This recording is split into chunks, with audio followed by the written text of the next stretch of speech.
The days stretched on endlessly in the house of Germanicus, long and slow, a steady hum of tedious activity that moved at a pace unremarkable to those outside the walls, but unbearable to Agrippina.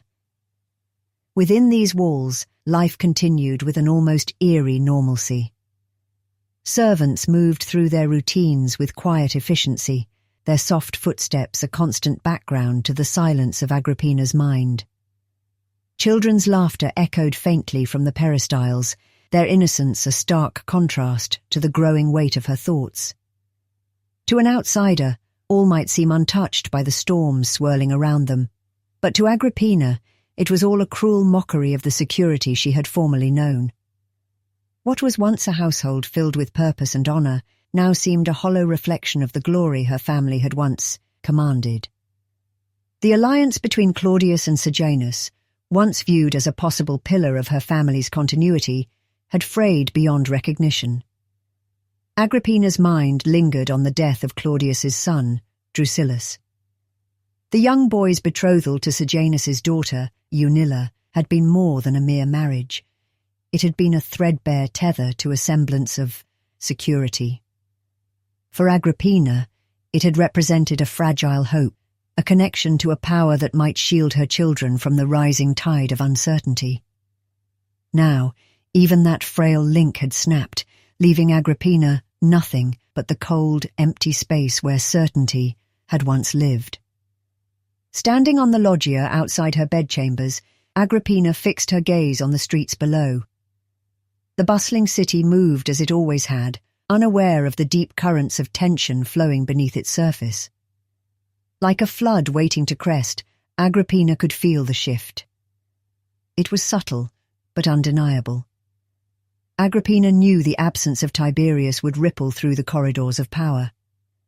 Allegiances that had once seemed unwavering now faltered. Loyalties shifted like sand in the wind. Each passing month saw the once loud shouts of loyalty for Germanicus among the senators fade into barely audible whispers, spoken only in secret pacts and in hushed tones. Where once she had heard murmurs of support for her son Nero, she now heard only the name, Castor, spoken with ever-growing reverence. Tiberius's son was ascending in favour, while Agrippina's son, the rightful heir of Germanicus, was slipping further into obscurity. With the Senate's gaze now fixed on Castor, those who had once championed Germanicus's children retreated into silence, unwilling to make a public stand against the winds of change.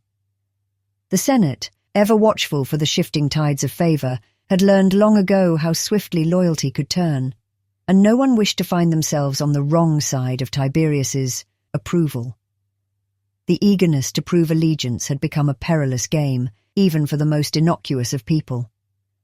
Just look what the Senate had done to the poet Clutorius Priscus. His words had been his only crime, and yet, despite his popularity, he had been made an example of, crushed beneath the weight of political expediency. But it wasn't just the Senate's shifting winds that unsettled Agrippina. She saw it in the exchanged glances of her closest allies, Socia Galla and Claudia Pulchra. Socia, the wife of Gaius Silius, dispatched to Gaul to deal with the rebellion of Sacrovir and Flores, and Claudia, the widow of Publius Quinctilius Varus, who had lost 3 legions in the Teutoburg forest, both displayed darting eyes and hesitation before speaking. There was a silence, a distance that had crept into their conversations. The absence of Tiberius, the death of Claudius's son, the fear of being overheard by the household staff, and the slow but inevitable unravelling of the network Agrippina had once believed unshakable, all of it coalesced into a growing sense of isolation. The walls of Agrippina's world were closing in, the ground beneath her feet growing more unsteady. As she turned from the loggia, an attendant appeared, stepping forward with a scroll in hand. Agrippina took it, her pulse quickening as she recognized the script. It was from Titus Sabinus, one of the few senators who still stood openly by her side. The note was brief, yet its implications were far-reaching. It spoke of a motion in the Senate, one that, if passed, would not be in Agrippina's favour. The motion was being put forward by one of Germanicus's old allies, a man she had once trusted. Aulus Caecina Severus had once stood at Germanicus's side. He had served under Tiberius during the suppression of the Pannonian revolt, and had been honoured in Tiberius's triumphal parade alongside Agrippina's husband. When Augustus had entrusted Germanicus with the command of 8 legions on the Rhine, Severus had gone with him. He had been there during the mutiny, when Germanicus had stood before his men, calming their rage. He had commanded the lower Rhine legions, had been instrumental in securing the loyalty of Segestes, had taken Thusnelda, Arminius's pregnant wife, captive for Germanicus's triumph. And when Germanicus had lain dying in Syria, Severus had been among the men who swore fealty to his widow and children. So why was he now undermining her? The Senate had convened to debate the ongoing unrest in Numidia. Tacfarinas, the rebel leader who had plagued Rome's governors for years, had grown bold, arrogantly sending envoys to the Senate with an ultimatum: land for his followers in exchange for peace, or war without end. As the senators deliberated over whom to send next to crush the revolt, with Sejanus's uncle, Quintus Junius Blasus, emerging as the favoured candidate, Aulus Caecina Severus rose with a motion of his own, that the wives of proconsular governors be forbidden from accompanying their husbands to the provinces. Agrippina read the words again, her grip tightening on the parchment. Severus had known her well, had seen her at Germanicus's side in Pannonia, on the Rhine, in Egypt, and in Syria. He had fought beside her husband, had once counted himself among his most trusted commanders. Severus must have known the implications of such a motion. Perhaps it was aimed at Plancina, at the undue influence she had wielded over her husband, Piso, and his legions. But by casting such a shadow, he had also ensnared Agrippina. Had he done so knowingly? Some senators had dismissed his motion outright, arguing that it had no place in a discussion of Numidia's affairs. Others had pointed out that even the Augusta herself had travelled with her husband, the divine Caesar Augustus. But it was Castor, Tiberius's son and the year's consul, who had risen in opposition.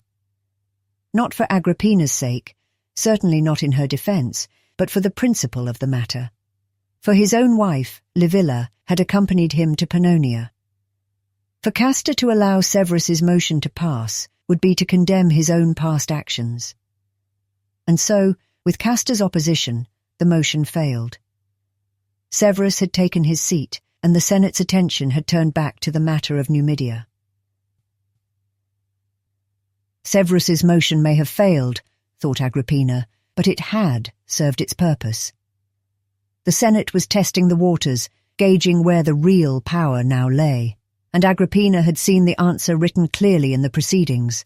Her time was slipping away. The old loyalty to Germanicus was fading, and with it, the security of his son's inheritance. Castor had defended the principle, but not Agrippina. No one in the Senate had defended her. She stood in the atrium of her home, her gaze falling on the bust of Germanicus. Shadows flickered across its marble features, distorting the familiar lines. He had fought for Rome, for their place in it. He had commanded Rome's legions as their rightful leader. And now, his son was fast becoming a relic of a past Rome no longer wished to remember. Rome did not wait for children. She was a city that constantly reshaped herself, ever changing, ever moving, leaving the past behind. And now she was leaving Nero behind. Agrippina exhaled slowly, a monumentous decision settling into place. Not a decision of surrender, but one of necessity. Tiberius, for all his distance, still remained her legal paterfamilias. It was he, the most powerful man in Rome, and not she, who would decide the fate of her children. If he willed it, Tiberius would dictate her own future as well, deciding whether or not, and even to whom, she might remarry, now that her mourning period was ending. If Tiberius should ever return to Rome, it behooved Agrippina to retain his goodwill, at least until she could find a better protector for her sons. And so, moving from the atrium into the tablinum, her resolve strengthening with each step, Agrippina took a blank roll of parchment and a quill. It was time to remind the father of the nation that she and her children were still part of his house. It was time for Agrippina to reconcile with Tiberius,